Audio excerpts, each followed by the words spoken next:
Hola a todos y bienvenidos a este espacio de entrevista dentro de la cabina de radio Thomas More. Mi nombre es Julia Granda y el día de hoy estoy con mi compañera Bianca Morán. ¿Qué tal, Bianca? ¿Cómo estás? Muy bien, Julia. Feliz y contenta de poder estar aquí en la radio para poder conversar con nuestros invitados. Cuéntanos, Julia, ¿quiénes nos acompañan el día de hoy?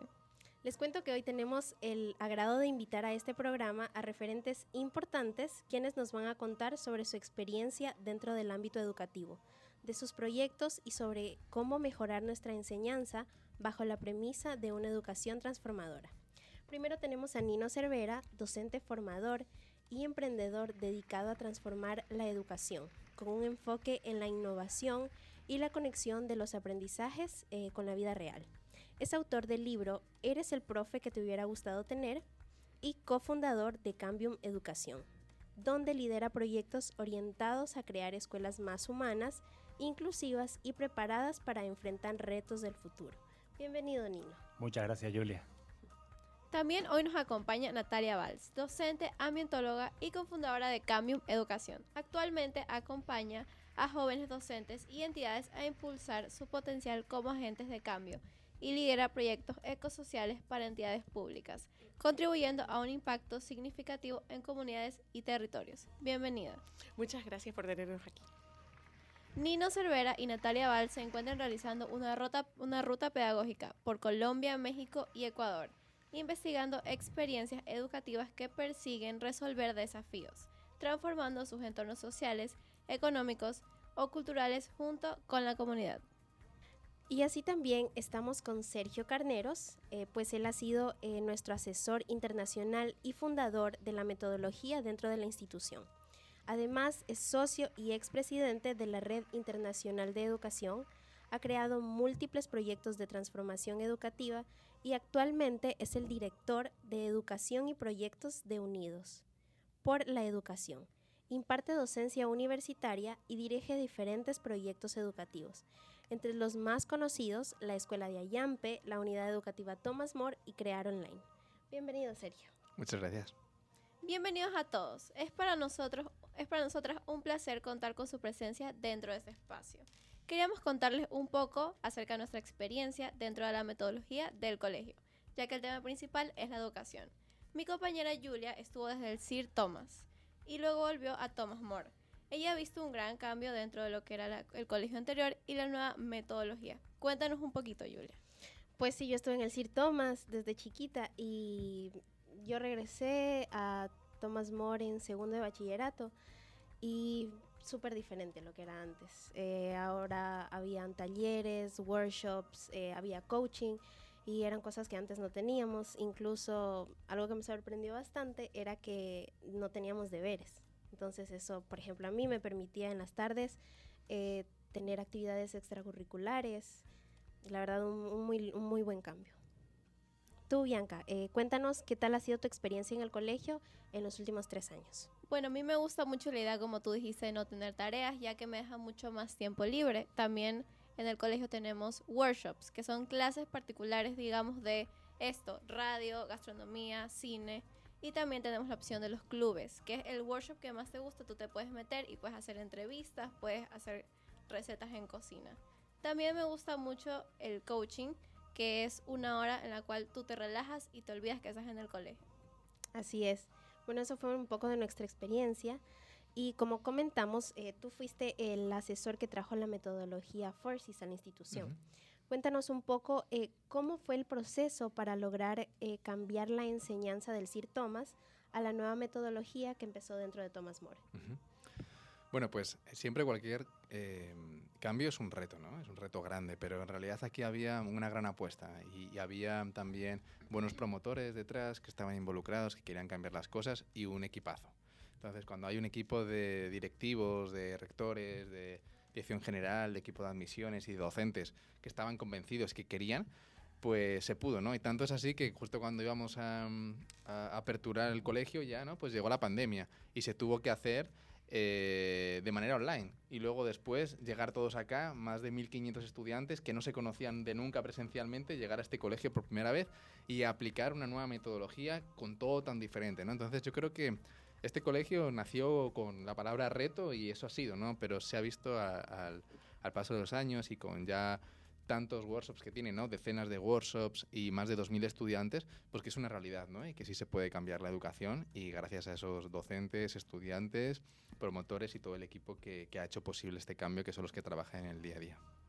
Entiendo. Bueno, cuéntanos, Sergio, ¿cuáles son los objetivos y las metas de implementar las horas de coaching y los talleres dentro de la malla curricular? Los objetivos, dices.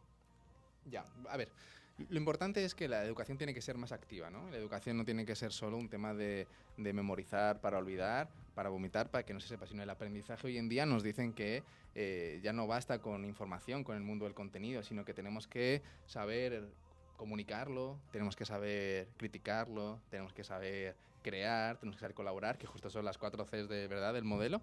Pero aparte de eso, la educación tiene que ser experiencias. Y los workshops es lo que te dan, ¿verdad? Te dan experiencias que tú aplicas los contenidos y que son experiencias que te llevas a la vida, tanto para cualquier profesión que tengas como para tu propia vida o seleccionar hacia dónde quieres ir en el futuro. Y la parte de todo el coaching, finalmente, es la manera en la que tú llegas al colegio, ¿no? Tú, cuando llegas a este colegio, no llegas y empiezas con la asignatura de matemáticas y ya está de golpe, ¿no? Sino que hay un tutor, hay un coaching, hay un seguimiento, hay una parte emocional, todo con disciplina positiva. Y eso va a hacer que realmente el estudiante no se sienta un número, no se sienta parte de una asignatura, sino se sienta parte de un proceso, de una institución y que tiene un potencial muy fuerte y que él tiene que sacarlo desde su interior, ¿no? Creo que eso es el objetivo y es la fórmula mágica que existe en este colegio, ¿no? Bueno, conocemos que trabajas como asesor de varias instituciones y estos cambios son positivos. ¿Nos puedes contar tu experiencia sobre cuáles son los cambios más importantes que tú has podido presenciar en los estudiantes con los que has trabajado? Mira, el brillo de los ojos es lo más importante para mí. O sea, cuando ustedes han entrado aquí, se han acercado a Nino, a Natalia, a mi persona, ¿verdad? Les han dado la mano, les han mirado a los ojos. Tú caminas por este colegio y ves niños paseando de lado a lado, no ves filitas así uno a uno con niños mirando al suelo, sino que van, se mueven, se miran a los ojos, sonríen. Para mí, en realidad, ese es un primer criterio súper importante, ¿no? El segundo criterio es que el niño quiera venir, ¿no? Y le guste venir al colegio y encuentre su lugar, y encuentre su potencial y no sufra de violencia. Esas 3 cosas para mí son como algo que... Porque luego podríamos hablar de importante del examen o de la lengua, de las matemáticas que aprendan, pero en realidad un niño que le brilla sus ojos, que mira los ojos, que sonríe, que está motivado, que viene con interés, que no sufre violencia y que se encuentra a gusto en un lugar de paz, creo que esos son 3 puntos que para mí son clave y diferentes. Pues sí, la verdad. Ahora, para pasar con nuestros invitados Nino y Natalia, haremos varias preguntas dirigidas y otras que podrán responder ambos. Empezamos con Nino. Nos gustaría saber cómo comenzó su interés por cambiar la forma en la que se enseña y qué es lo que más le motiva a seguir trabajando por la educación. Yo suelo decir siempre que de pequeño que quería cambiar el mundo y después de un tiempo te das cuenta de que el mundo está muy bien, ¿no? De que quienes tenemos que cambiar somos las personas. Entonces solemos comentar que el arte de mejorarnos como personas es la educación, ¿no? Adquirir nuevos conocimientos, actitudes, aptitudes, habilidades que antes no tenía, transformarnos como personas. Y por eso nos dedicamos a esto. O sea, hay muchos otros caminos, pero yo creo que la educación es el camino más, como la línea recta, es el camino más recto hacia una mejora de la sociedad.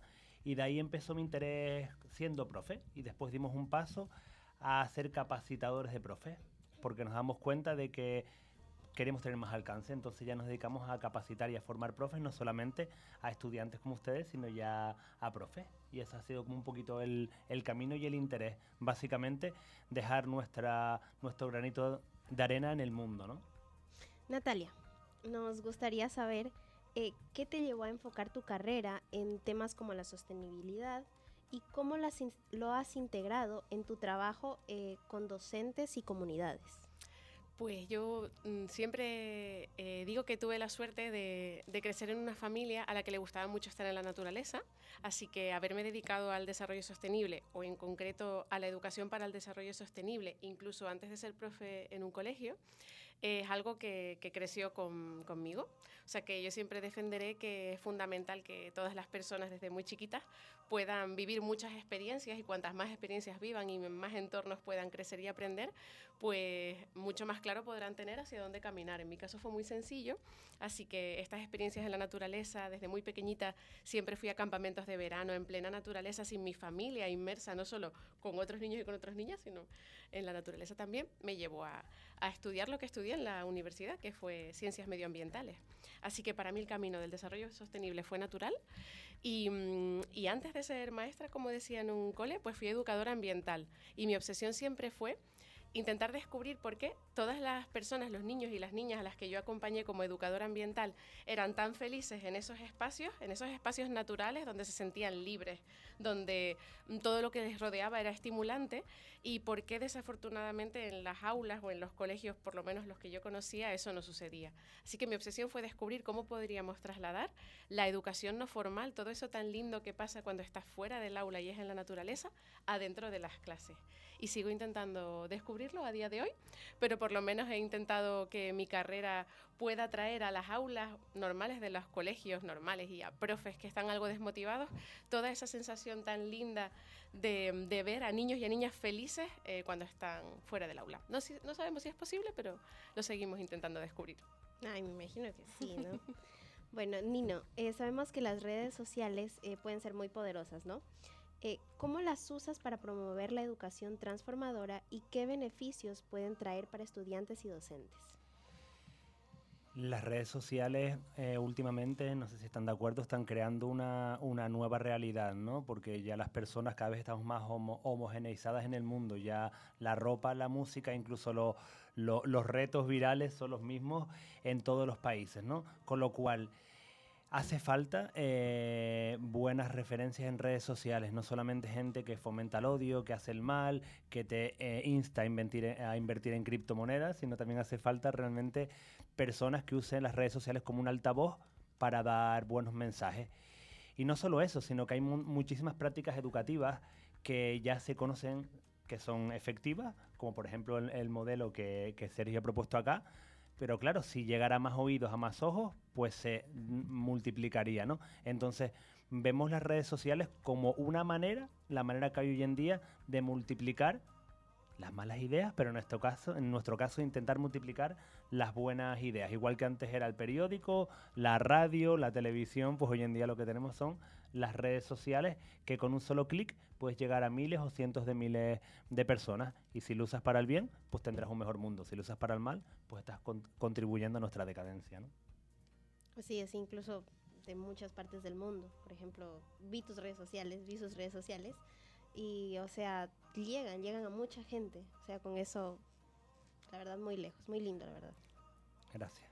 Tengo una pregunta para Natalia. Nos interesa conocer tu visión sobre el rol que pueden jugar los estudiantes para lograr los objetivos de desarrollo sostenible y cómo pueden contribuir a cambiar el mundo desde las escuelas. Buenísima pregunta. Yo siempre digo que me siento muy afortunada por haber podido trabajar mano a mano con estudiantes, no solo siendo profe, desde mi escuela, sino con estudiantes de otras escuelas, de otros lugares, de casas de la juventud, de entornos donde los jóvenes y las jóvenes se reúnen porque quieren por las tardes hacer actividades que les apetece hacer. Y todo este tiempo cerca de personas jóvenes me ha hecho descubrir o ratificar algo que yo ya sabía, y es que las personas jóvenes son las que nos tienen que enseñar a las personas adultas hacia dónde caminar, las que desafortunadamente les ha tocado tener que demostrar todo el valor que tienen, porque no sé si acá en Ecuador sucede, pero en España, el país del que somos Sergio, Nino y yo, hay un gran sector de la población adulta que piensa que a las personas jóvenes no les interesa nada, que no quieren avanzar, que son vagos, que son vagas.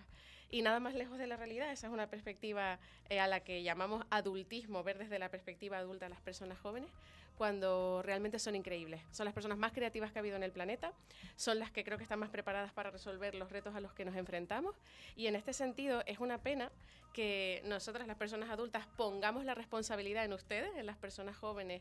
Esto de salvar el mundo es una pena porque este mundo está como está por nosotras y nosotros, las generaciones anteriores, que lo hemos dejado así. Así que por un lado, aunque me dé mucha pena pensar que les ha caído la responsabilidad de mejorar todo lo que otras generaciones han estropeado, sí que creo que tienen algo que nunca se ha tenido antes, que es muchas más habilidades, capacidades y creatividad. Tienen también a su favor toda la información a su alcance, con todos los riesgos que esto supone también. Pero sobre todo siento que tienen la posibilidad de romper con todos los paradigmas y crear unos nuevos. Yo pienso que ustedes, por ejemplo, que están hoy aquí liderando un programa de radio, eso sería algo que por lo menos yo o las personas de mi escuela, cuando teníamos la edad de ustedes, no podríamos hacer, no sentiríamos capaces o legitimados para hacerlo. Así que creo que es la generación que está más preparada, que tiene a su alcance la mayor cantidad de información, de habilidades y sobre todo de creatividad para hacerlo. Y el desarrollo sostenible necesita muchísima creatividad, porque nos enfrentamos a problemas que no han existido nunca, así que necesitamos soluciones que no han existido nunca. Bueno, realmente, como mencionas, sí, somos la generación que siento que más oportunidades va a tener, pero al mismo tiempo el medio ambiente está muy perjudicado por las acciones de las generaciones anteriores y hay que hacer algo. Así es. Nino, ¿qué tips prácticos crees que pueden ayudar a los maestros a conectarse mejor con sus estudiantes y hacer tal vez la enseñanza más interesante y significativa? Solemos decir que una de las mayores revoluciones en la educación simplemente es callarte como profe, callarte y dejar que ustedes hablen. Tener en cuenta su opinión, sus intereses, sus gustos y también el mundo que les ha tocado vivir, ¿no? Entonces yo creo que ya solamente haciendo eso se mejora, pero por supuesto que hay muchas estrategias para conectar. Primero, como dijo Natalia muy bien, que me encantó, quitarnos el adultismo, ¿no? No ver tú eres, tú tienes, tú, no, sino la educación es un invento, como todo en el mundo, como este micrófono y como la laca que tengo en el pelo. Entonces, ¿por qué tenemos que tener una estructura vertical? O sea, yo te mando a ti porque soy el profe y tú estás por debajo. Somos personas compartiendo un espacio de diferentes edades, entonces vamos a construir, vamos a crear, vamos a aprender, vamos a jugar, vamos a fomentar nuevas ideas y hay muchísimos tips que para esto se pueden desarrollar, o sea, mirar a los ojos a la persona, hacer estructuras cooperativas, partir de sus intereses, simplemente elegir qué clase quieres la semana que viene, vamos a hacer una encuesta, qué quieres aprender. Entonces, simplemente yo creo que es que el profe se baja un poquito, humanizar, mirar a las personas a los ojos y construir esas clases a las que te hubiera gustado ir. Porque al final solemos decir que para mí una de las misiones de los profes es crear clases y experiencias para que los estudiantes quieran venir, quieran quedarse, pero sobre todo mañana quieran volver, con ilusión, como dijo Sergio, ¿no? Esa manera de venir cada día con ojos brillantes para seguir aprendiendo, porque esos serán personas adultas con ojos brillantes que dejen un mundo mejor y que sigan aprendiendo. Y para los profes, pues quien se atreva a enseñar no debe dejar nunca de aprender. Así que los profes tenemos que seguirnos formando en herramientas porque estamos enseñando y estamos aprendiendo. Y eso no puede quedar estancado porque el agua que no se mueve se pudre. Y hay muchos profes podridos por no moverse y no formarse. No los que están aquí, obviamente. Así es. Bueno, Natalia, queremos saber qué métodos innovadores crees que pueden ser efectivos para conectar a los estudiantes con el tema de la sostenibilidad en las clases de una manera creativa y atractiva para nosotros. Pues rescataría algo que quizás es muy obvio, pero es que no se puede ser un agente de cambio para la sostenibilidad estando sentado en una silla. Entonces creo que hay que conectar con lo que hay fuera, hay que mirar más allá de la ventana del aula y salir. Aunque sea duro, creo que hay que exponerse a experiencias radicalmente duras para poder entender qué pasa realmente más allá de mi barrio. Y hablo por experiencia, Nino y yo somos de unas islas de España que desafortunadamente en el ranking de todos los territorios de España está entre los lugares más pobres de nuestro país y mucha gente no es permeable a esa realidad y no ve más allá de lo que está sucediendo, ¿no? De la falta de empleo, etcétera. Así que diría que para conectar con ser un agente de cambio, con querer involucrarte para poder avanzar hacia tener un mundo más justo, más sostenible en el que queramos vivir, hay que entrar en contacto con las problemáticas. Una fórmula que creo que es fundamental es poder hacer proyectos ecosociales, poder implicarnos realmente fuera de las aulas con otras personas, con otras entidades que estén trabajando con personas vulnerables, porque la sostenibilidad no es solo ambiental, es social, económica, cultural. Creo que realmente se puede también hacer actividades de regeneración, porque hablamos de desarrollo sostenible, pero sostenible viene de sostener, y este planeta ya no se sostiene. Creo que no hay ningún sistema que tengamos que sostener. Quizás tenemos que pensar en regenerar, en recuperar lo que se ha perdido. Así que yo diría que si hay alguna clave es poder entrar, como decimos allá, en el fango, entrar en el barro, mancharse las manos y los pies y descubrir con qué nos queremos implicar, porque hay tanto que resolver que aunque no lo podemos abarcar todo, al menos tener claro qué podría hacer yo y yo qué quiero resolver. Yo diría que hacerse esa pregunta sería muy clave. Sí, sería increíble tener clases en el medio ambiente y como que conectar y también tener clases sobre el medio ambiente y saber cómo cuidarlo. Una pregunta para ambos. Hablemos un poco sobre su proyecto. ¿Qué tienen para el próximo año? La ruta pedagógica. ¿Cuál ha sido la experiencia más impactante que han tenido las escuelas y comunidades que han visitado? Queremos saber una historia que haya sido especialmente inspiradora. Muy buena pregunta y complicada, por eso ahora mismo estoy haciendo tiempo y no estoy respondiendo, porque estoy pensando a la vez que estoy hablando, ¿vale? Eso es lo que estoy haciendo. Si quieres cuento yo una rápida y tú cuentas rápida, y tú cuentas otra rápida.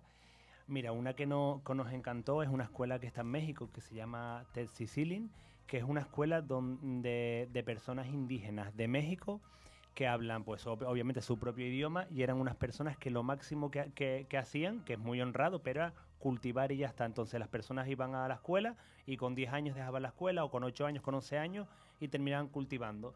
Pues llegó una directora visionaria y empezó a trabajar workshops como los que hacen aquí con la comunidad, que traían esos medios de vida, eran ebanistas, hacían sus cálculos, hacían cestas de frutas, aprendían a cultivar, aprendían a criar animales, y de repente el cambio en la escuela fue tan increíble que las siguientes generaciones, o sea, en unos 20 años, más de la mitad de los estudiantes indígenas que les rechazaban y había racismo contra ellos, terminaron estudios universitarios. Y todo eso en 10, 20 años. Y ese es el poder de la educación. Como dijo la directora con la que nos entrevistamos, su misión era hacer que los estudiantes más desfavorecidos se pudieran sentar a comer en la mesa de la vida. Y que no la mesa de la vida fuera para los 4 de siempre. Y ella lo consiguió en una escuela donde todo el mundo se iba a cultivar con 8 o 9 años y dejaba la escuela y abandonaba, a que más de la mitad de personas cursaran estudios universitarios y fuera la primera generación que mejorara la realidad económica, social de todo su entorno. Entonces me vino esta a la cabeza porque fue un cambio que vimos como así, como muy, nos dejó muy en shock, porque conocimos a varias de esas personas que eran músicos, artistas, filósofos que nos llevaron a conocer. Entonces sí es verdad que para mí esa ha sido, podría nombrar muchas cosas que hemos visto en Ecuador también, ¿no? Pero por decir una, como de quedarme así de, qué cambio, ¿no? De no terminar los estudios y abandonar a la universidad, así en un par de años, esa fue la que más me llamó la atención. Pues yo rescataría quizás algo que no pasó en una escuela, pero sí que pasó vinculado a la educación en Colombia, en Medellín. La Comuna 13 fue un barrio azotado por la violencia, donde las escuelas desafortunadamente tuvieron que cerrar y era imposible asistir a ellas porque había riesgo realmente de muerte para los niños y niñas que se desplazaban a la escuela. Cuando empezó a recuperarse un poco este barrio, porque los colectivos violentos que estaban allí pues con armas y matando gente y amenazando empezaron a irse, los jóvenes y las jóvenes querían empezar a recuperar sus vidas de personas jóvenes, y lo que hicieron fue elegir una biblioteca como un espacio educativo donde entre ellos y entre ellas se enseñaban rap, enseñaban graffiti, enseñaban baile. Entonces, si bien las escuelas tardaron mucho más tiempo en recuperarse con normalidad, empezaron a surgir espacios educativos inesperados, como fueron las bibliotecas, donde mucho más allá que ir a buscar libros para leer, la gente joven empezó a hacer actividades educativas, y además no lideradas por adultos y por adultas, sino por las propias personas jóvenes. Entonces, escuchar esta historia de la boca de una persona muy joven, menor de 25 años, creo que tenía, apenas 23 años, y contarnos cómo él también formó parte de ese proceso de querer recuperar la educación de otra manera, o querer recuperar su juventud con otros jóvenes y con otras jóvenes, me pareció increíble, la verdad. Y replicable en otros lugares también. Wow, increíble, la verdad. Bueno, sabemos que pronto estarán en Islas Canarias impulsando el programa de educación transformadora. ¿Cuál es el objetivo principal de este proyecto para ustedes? ¿Y cómo creen que lo recopilado hasta hoy va a ayudar a resolver desafíos dentro de los entornos sociales? Vale, yo empiezo con un ejemplo y si quieres tú, Natalia, lo narras. Un ejemplo de educación transformadora que hemos conocido, uno o dos ejemplos. El primero, la soledad de los mayores es un gran problema, ¿no? La gente se divorcia, se le muere su esposo, su esposa y se quedan solos. Entonces, en una escuela, para combatir la soledad de los mayores, no solamente fueron un ancianato, una residencia de ancianos a leerle un cuento, eso no cambia nada. Te leen un cuento, la gente mayor aplaude, te vas, media hora, siguen solos. Pues la escuela trajo a la gente mayor a la propia escuela y le enseñó a utilizar el Facebook, las redes sociales. Entonces, gente de 75, 80 años empezó a conectar, empezaron a mandarse canciones, empezaron a quedar por las tardes. Y eso es también una parte de la educación transformadora, como una escuela, como una comunidad puede cambiar el entorno. Obviamente dentro de eso habían estudiantes como ustedes que les enseñaban tecnología, usar un móvil, con lo cual también son competencias que se están entrenando para la educación. Entonces, lo que vamos a hacer allá con la educación transformadora, lo quería empezar con este ejemplo de cómo una escuela puede ser el corazón de la comunidad y mejorar la comunidad con diferentes acciones, identificando qué problemas hay y poniendo a los profes y a los estudiantes a trabajar para resolver esos problemas. Sí, eso es que, por resumir el objetivo, pues sería poner a conversar a las escuelas con sus barrios, con sus familias, con la comunidad, pensar si las alcaldías podrían dejar de solucionar los problemas y que fueran los propios barrios, las propias escuelas, las comunidades, las personas las que solucionen los desafíos de su entorno, porque desafortunadamente en nuestro territorio se ha olvidado el sentimiento de comunidad e impera el individualismo. Y a lo mejor les parece chistoso, pero el hecho de que existan, por ejemplo, en Ecuador, mingas, grupos de personas que se reúnen para apoyar un proyecto y resolverlo, es algo que en nuestro territorio no habíamos escuchado nunca, no sucede. Entonces nos preguntamos si es posible que realmente las personas recuperen el conocimiento sobre el poder que tienen, el potencial que tienen para transformar y lo usen para hacerlo. Si vamos a comenzar por un proyecto piloto en unos territorios pequeñitos de nuestras islas con el interés de poder replicarlo en el resto de zonas y ver qué sucede. Va a ser un proyecto experimental, pero haber pasado por esta ruta nos ha servido para recoger muchas experiencias de éxito, en las que quizás el reto, no sé si estás de acuerdo, Nino, es poder convencer a las personas, como decía, del poder que tienen para transformar. Ese va a ser el gran reto, porque el poder lo tenemos, pero saberlo es otra cosa. Así es, poder desarrollarlo, me imagino que va a ser un reto muy grande. Bueno, ahora les tengo pregunta para los tres. El que desee me la puede responder. ¿Cómo participan los estudiantes en los proyectos educativos?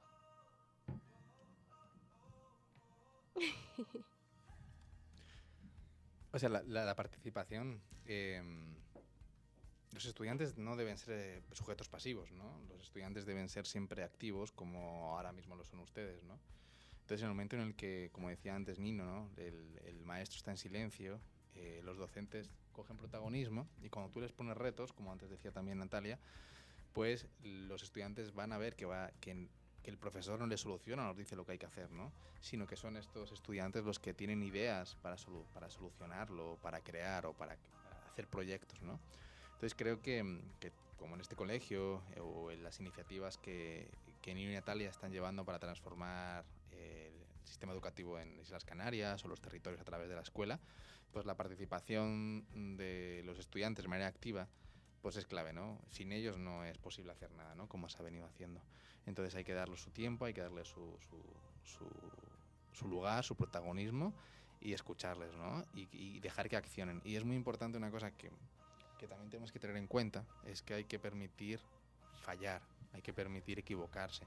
Normalmente los colegios no permitimos el error, está multado, está mal visto, ¿no? Sin embargo, ¿el colegio para qué sirve? Para aprender. Y todo aprendizaje conlleva momentos de dificultades, fracasos y demás. Entonces, si no permitimos a los estudiantes entender que cometer errores es parte de un proceso, pues lo que vamos a hacerles es que primero bajar la autoestima, que tengan miedo, que no tengan iniciativas, etcétera, etcétera, etcétera. Pero los proyectos sociales